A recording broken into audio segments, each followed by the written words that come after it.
students, in the initial class we have studied about the Mendeleev's periodic table. In that we have seen that he has taken increasing atomic masses as well as the similar chemical properties when they react with oxygen and hydrogen. Okay, but we have also studied in that yes, that table had anomalies as it has taken what atomic masses. So isotopes should also be considered.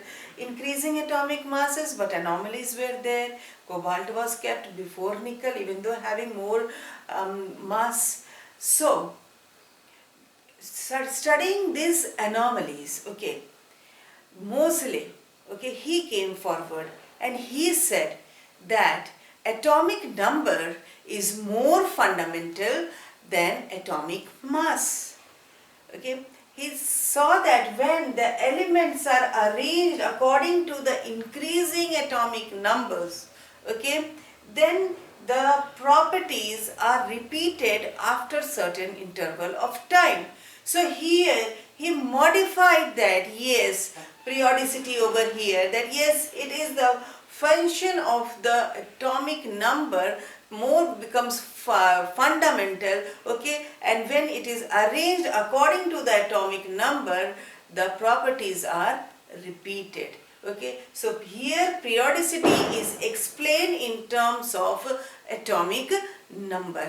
Okay, so this he said, and yes, he said that yes, how it will be done with the atomic number, but later on Niels Bohr designed the modern periodic table. Okay, so now how it was designed and how it was written, you can see the whole modern periodic table on the board.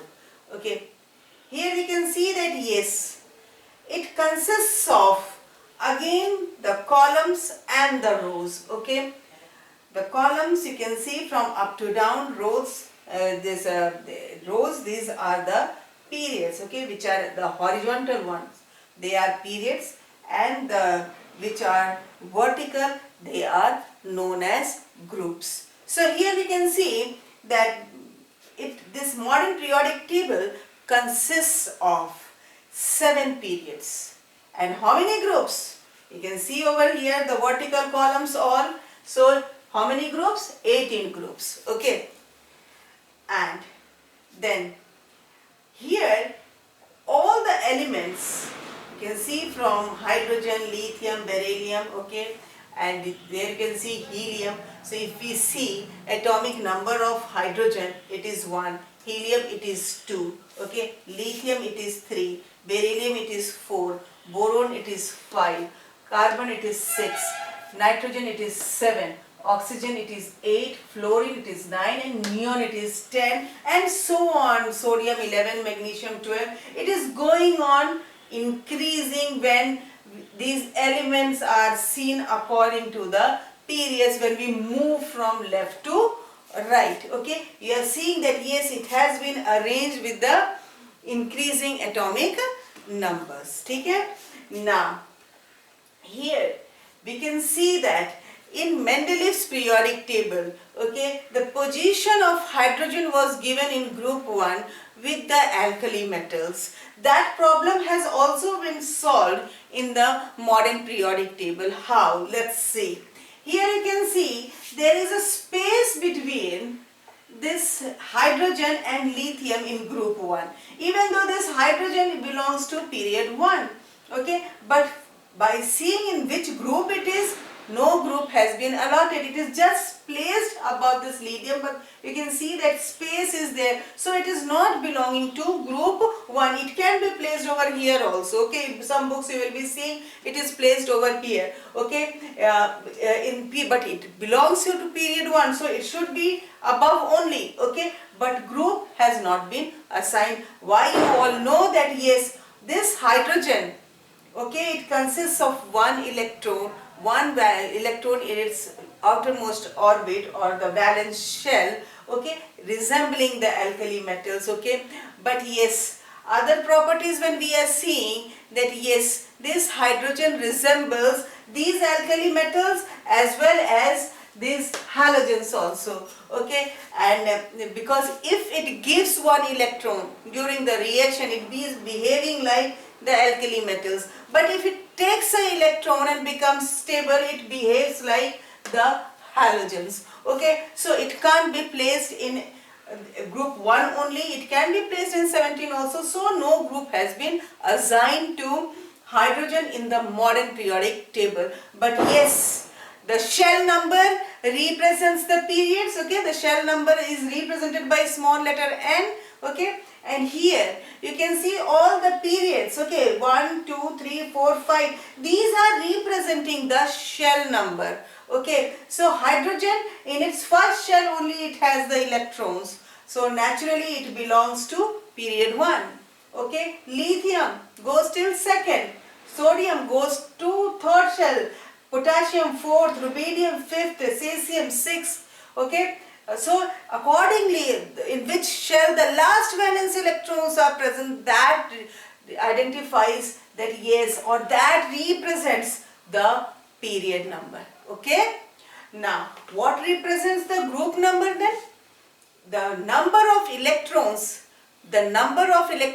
present in the valence shell, okay. So remember always that the shell number, the last shell number tells about the period, and the valence electrons present in the outermost shell or the valence shell says about the groups, okay. Like for example, if you are taking, okay, group 1, okay, here comes lithium, sodium and potassium.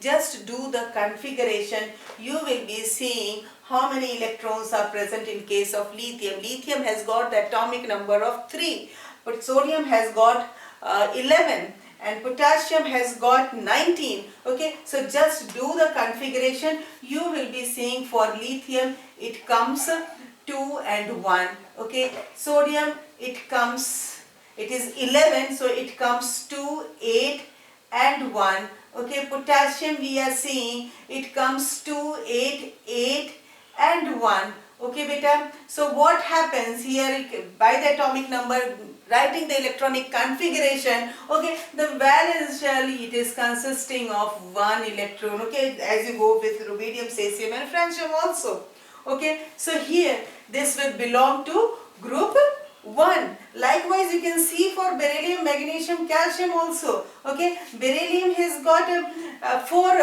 okay, beryllium has got atomic number is equal to 4, so here you will be seeing 2 and 2, okay. And then if you write for magnesium it is 12, it becomes 2, 8 and 2. Calcium if you say it is 20 atomic number, so it becomes 2, 8, 8 and 2, okay. So here you can see the basically the last electrons present in the valence shell, okay. So it decides that yes, it belongs to group 2, okay. Now if you are seeing the shell number also, you can see this beryllium has been kept in the second period, second shell, isn't it? Magnesium when you are seeing first, second and third, last valence electrons in the third shell, okay. Calcium you can see in the fourth, and that is deciding the period of that element, okay. Now after this, when we see these elements arranged in this periods and groups, okay, some specific names are also given, okay. Like if you see this 17th group, okay, here this is known as the halogen group, okay. Now when we see the 16th group, okay, it is known as chalcogen group. When we see the 15th one, it is known as nitrogen family, 14th carbon family, okay, 13th it is boron family. Here you can see the first group is known as alkali metals and second group is known as alkaline earth metals, okay. So here you can see first group is alkali metals, second is alkaline earth metal, this 13 group is boron family, 14 is carbon family, 15 is nitrogen family, 16 is chalcogens and 17 is the halogens, okay, and the last 18 they are the noble elements, okay. So here in the first period you are seeing how many elements are there, only 2, that is hydrogen and helium. Okay, when you see this period number 2, okay, and period number 3, you can see here how many elements are there? 8. Okay, then you go for 4 and 5, you will be seeing in this 18 elements are there. When you go for 6, okay, you will be seeing that here in this 32 elements are there, and when you go in 7, okay, here it is not calculated, not complete. Actually this goes with the formula 2n square. Okay, now here you are seeing that yes, it is consisting of 7 periods and 18 groups, but here in lanthanum and actinum, okay, you are seeing that yes, it has been represented below the periodic table. Why? Because here in the periodic table, to show it on paper, it becomes difficult, all these 15 elements. Okay, so lanthanum plus this, all these 14 elements, okay, this is known as lanthanides. Okay, and actinum plus this 14 elements is known as actinides. Okay, but yes, if we are taking from selenium and then only 14 elements are there, and that is known as lanthanides. Okay, and here you can see for this actinides, if you exclude this actinum, okay, from thorium, if you are taking, it becomes what? Only 14 elements are there, and now it is known as actinides. Okay, so this can't be accommodated over here, so it is given separately outside the periodic table. But yes beta, these all elements are should be accommodated, okay, in these two positions only. Okay, in order to show it in an elaborate form, okay, on paper it is written down, okay, in order to make it clear this periodic table. Okay, so we have studied about the groups, we have studied about the periods, okay, and we have studied about this, but something still missing. Okay, when we are seeing this, I said to you, these are alkali metals, these are alkaline earth metals and those families I said, but what are these?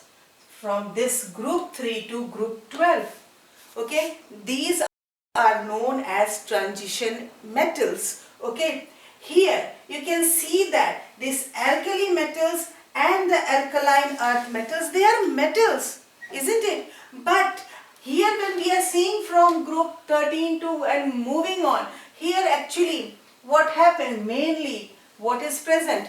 Non-metals. Okay, so this group from 3rd to 12, they are the transition between these metals and these non-metals. Okay, and so they are named as transition series. Okay, or you can say transition metals also.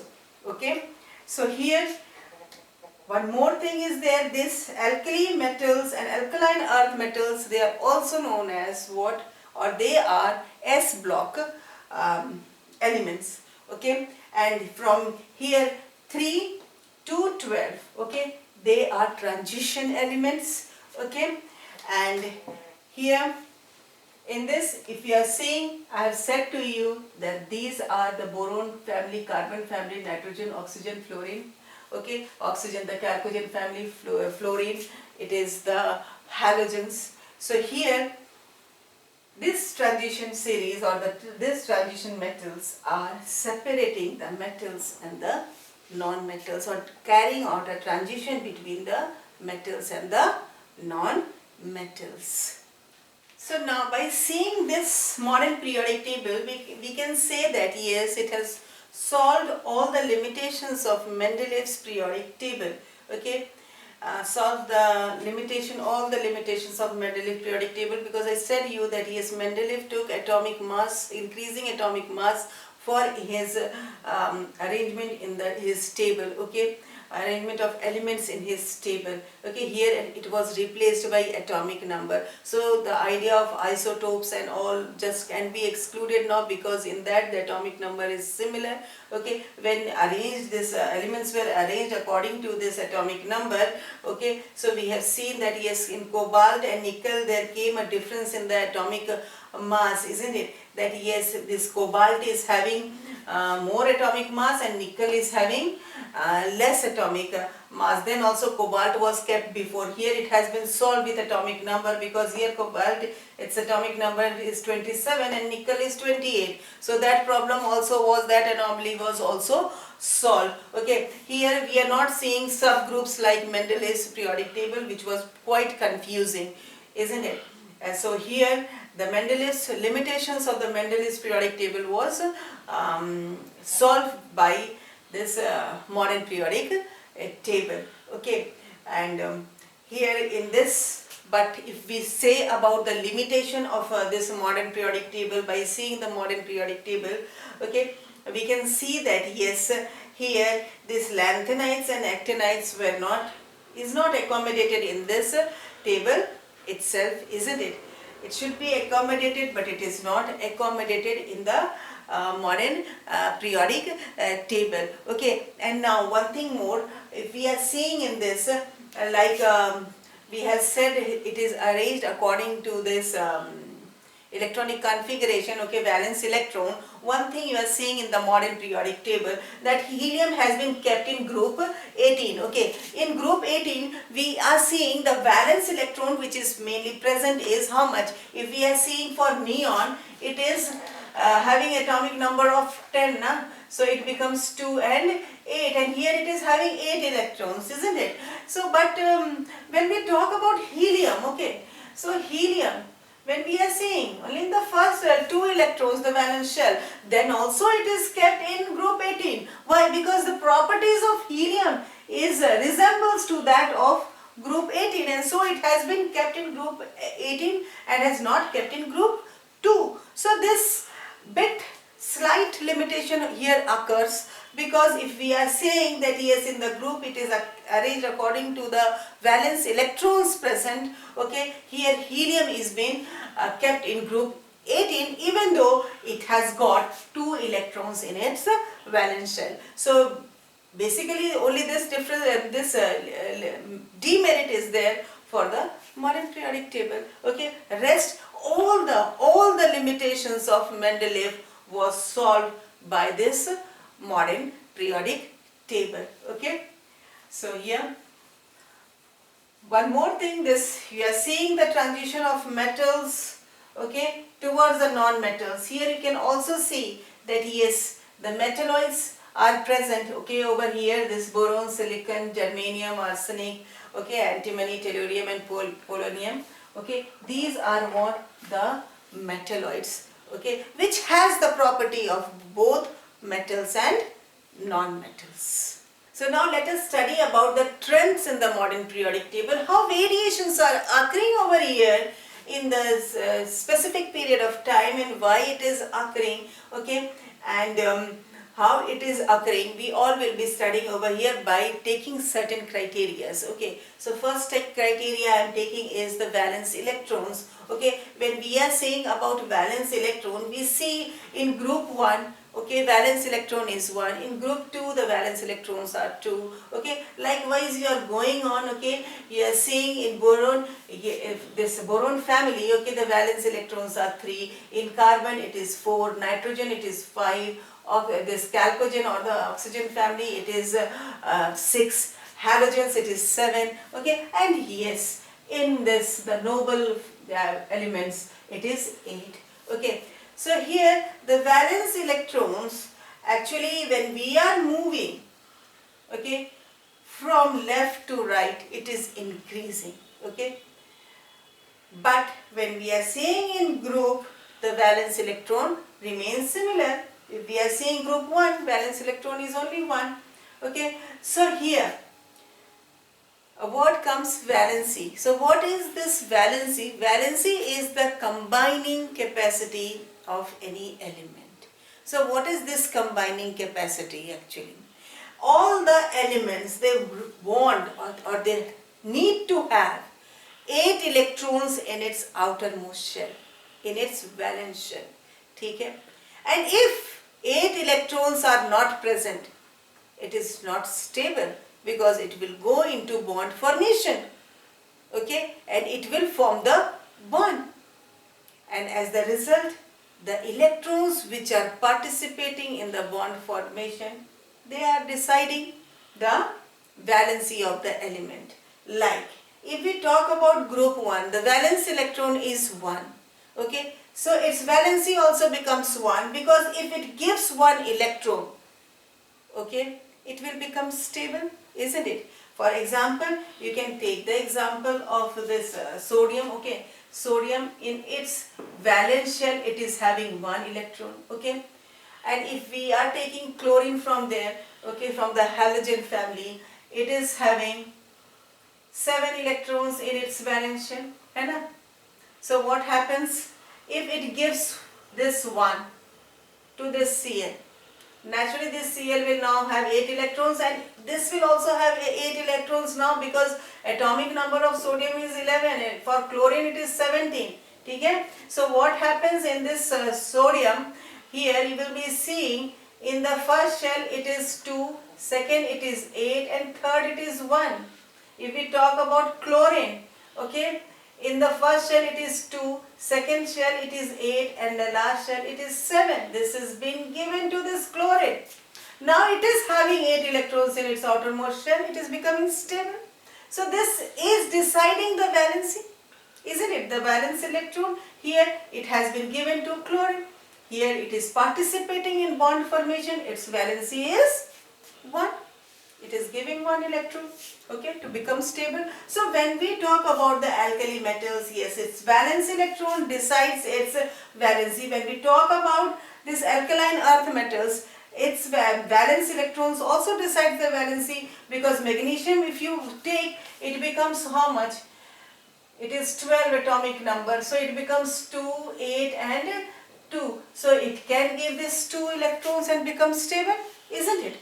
So here in alkali metals the valency is 1, in alkaline earth metals the valency is 2. When you are seeing over here in this, come on, take aluminium. Okay, aluminium you are seeing that yes, it is 13, isn't it? So 2, 8 and 3. Okay, so it's also it is this last valence shell electron deciding its valency, because it can give 3 electrons and becomes stable.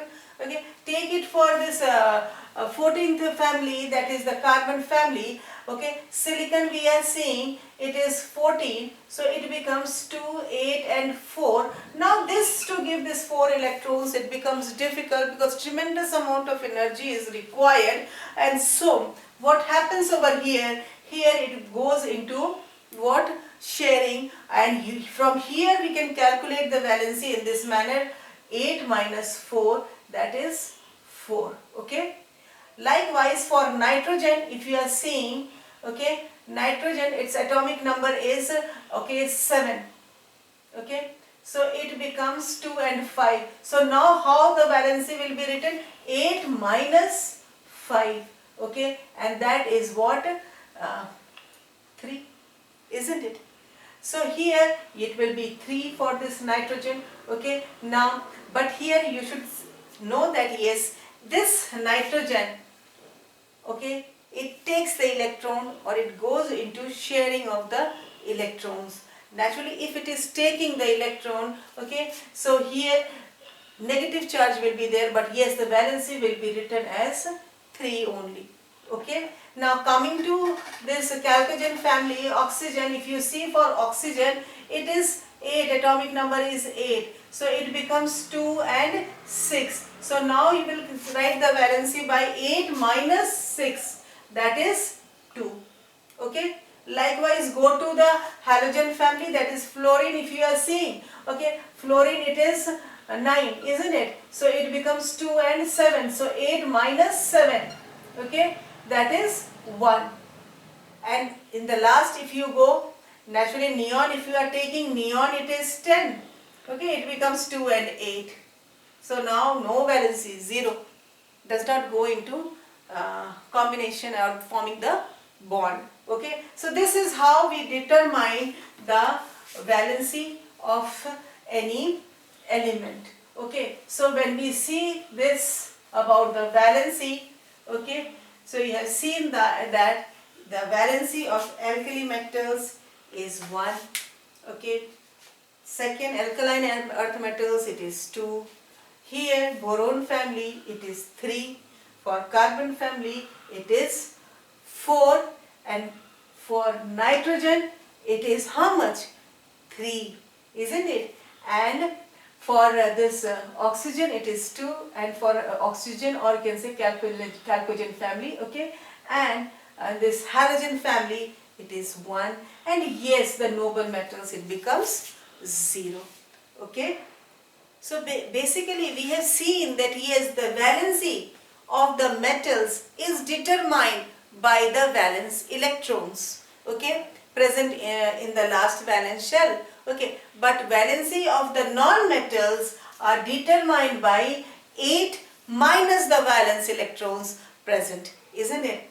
So here when we are seeing of valency also, you can see the valency remains same in the group. But when we see in the period, okay, you are seeing what? Yes, the valency goes on increasing, okay, and then till this 14th group, and then again it goes on decreasing, okay. In class 10th, you have to basically study the alkali metal group, the alkaline earth metal group, and from 13 to 18, this transition series you don't have to study, okay. Now the next property will be studying about the atomic size. So what is atomic size actually? Atomic size is from the distance from the nucleus to the outermost shell where the electrons are present, isn't it? So when we are seeing that, okay, so if we take in consideration of group 1, okay, lithium to francium, okay, here we are seeing what? The shell number is increasing. So if the shell number is increasing, naturally what will happen? The distance from the nucleus to the outermost shell or the valence shell increases. So atomic size increases while we go down the group. But what happens when we go across the period? Okay, we are saying take this period 3 for example. Okay, we are saying sodium, magnesium, aluminum, silicon, phosphorus, sulfur, chlorine and argon. Okay, here we are seeing what? In this, the electrons are increasing gradually in the valence shell, isn't it? In this we are seeing in the third shell, okay, here the electron present is 1 only, here it is 2, here it is 3, here it is 4, 5, 6, 7 and 8. Okay, same shell, that is the third shell. Okay, so here what is happening? Basically in the third shell the electrons are being added, okay, in the increasing manner from the left to right. So what happens over here? In this, the atomic number is increasing, naturally the number of protons in the nucleus increases, isn't it? Which increases the effective nuclear charge. Okay, the force by which these protons are attracting the electrons towards itself. And here when we are seeing the number of protons are increasing in the nucleus, what happens? In this, it attracts the electrons in the more efficient manner, and as a result, when we move from left to right in the periodic table, what happens? The atomic radius goes on decreasing. Here, the force of attraction of the nucleus to the electrons towards itself increases due to the increase in number of protons in the nucleus of the atom. So when we go from left to right in the periodic table, we see that the atomic size goes on decreasing.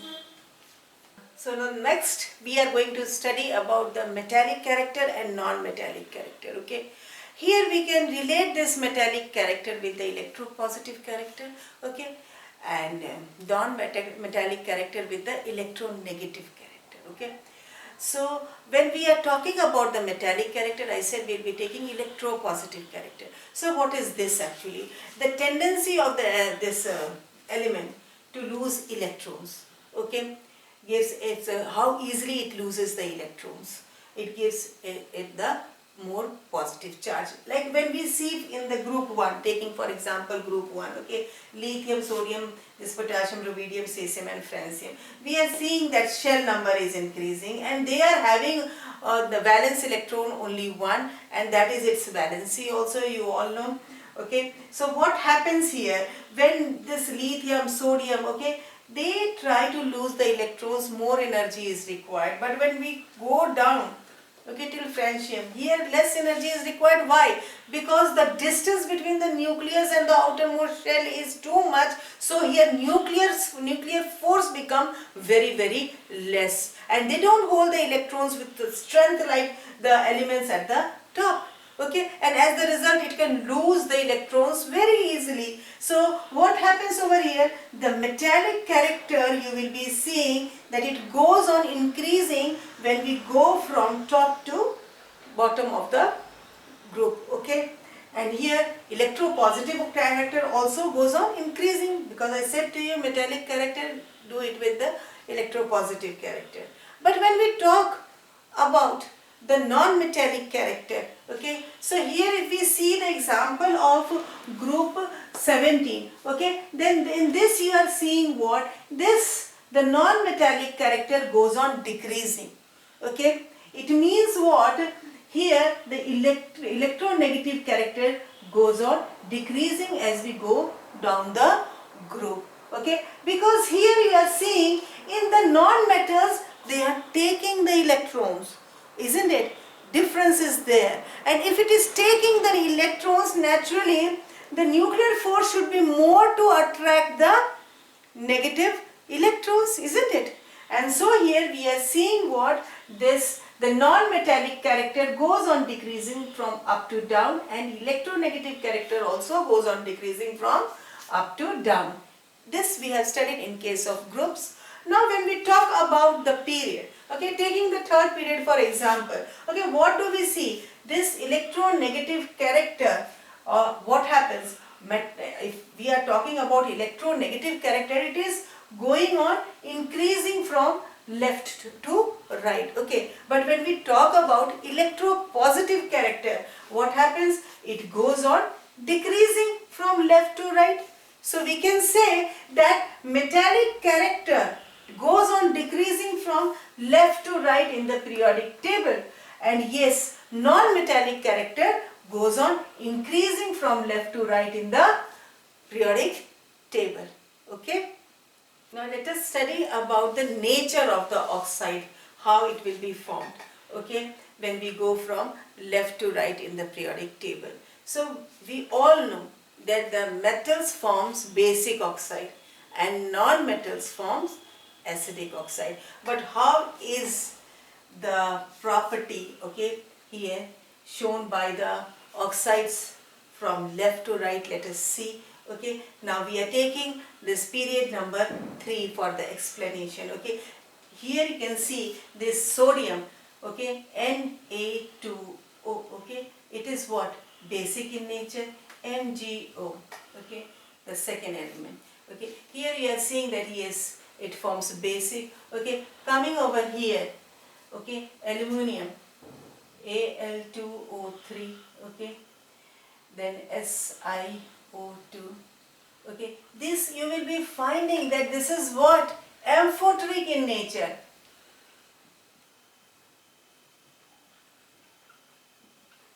Okay, now coming to P2O3, okay, SO2, this phosphorus you are seeing and this sulfur, they form the oxides which are acidic in nature.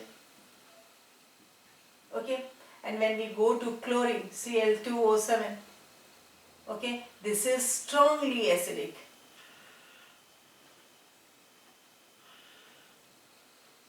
Okay, and this we are seeing Na2O and MgO are what? They are metallic oxide, they are basic in nature.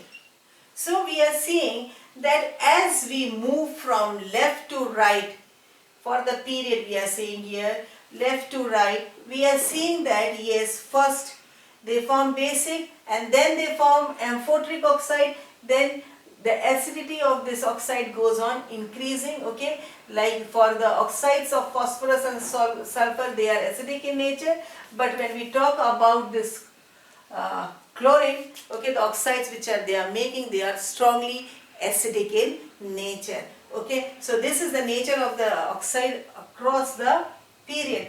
But what about the oxides which are formed? Actually the metals, they form basic oxides. Over here you can see 1 and 2, okay, and here you can see 13 and 14 basically forming amphoteric oxide, 15, 16 forming acidic oxide, and 17th group is forming what?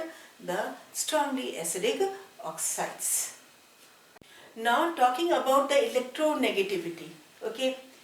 I have explained you earlier also electronegative character. With that only I am explaining again. If you are taking group 17, okay, you will be seeing what? That the electronegative character goes on decreasing as we go down the group. Actually what happens over in this? What is electronegativity? It is the force by which the element is, or the atom is attracting a shared pair of electrons towards itself. Okay, so the power by which they are attracting the electron towards themselves. So here we are seeing that yes, it goes on decreasing. Why? Because here the size is small. Naturally, what will happen in this? The nuclear force will be more and it will attract the electrons with a more force rather than this chlorine, isn't it? And when we compare with chlorine and fluorine, naturally the size of chlorine is less, nuclear force more power of attraction of the shared pair of electrons towards itself, and as the result what happens here, we'll be seeing that yes, this is having more electronegativity value than bromine, okay. So in Pauling scale also, when we talk about electronegativity, okay, here this is a comparative term, okay, and as the result, as it is a comparative term, this fluorine is said to have on the Pauling scale, okay, the value of this fluorine in Pauling scale for the electronegativity is 4, and for that only the other elements are also compared, okay. So electronegativity value, we see that yes, it goes on decreasing, okay, in the group. Now coming to the chemical reactivity, so we can see over here what happens. This chemical reactivity, when we move from left to right, okay, in case of period, we are seeing that yes, if we are taking this sodium, magnesium, aluminium, silicon, phosphorus, sulfur, chlorine, okay, so here we are seeing what? This, the reactivity, what happens? It goes on decreasing, okay, till silicon, okay, and then again we see that it goes on increasing, okay. We are not taking here the 18th group. Why? Because they are noble and they don't participate in the reactions mainly, okay. So here what happens? The chemical reactivity increases from sodium to silicon, we are seeing, okay, and yes, again it goes on increasing from phosphorus to chlorine, okay. Here it is going on decreasing and then increasing,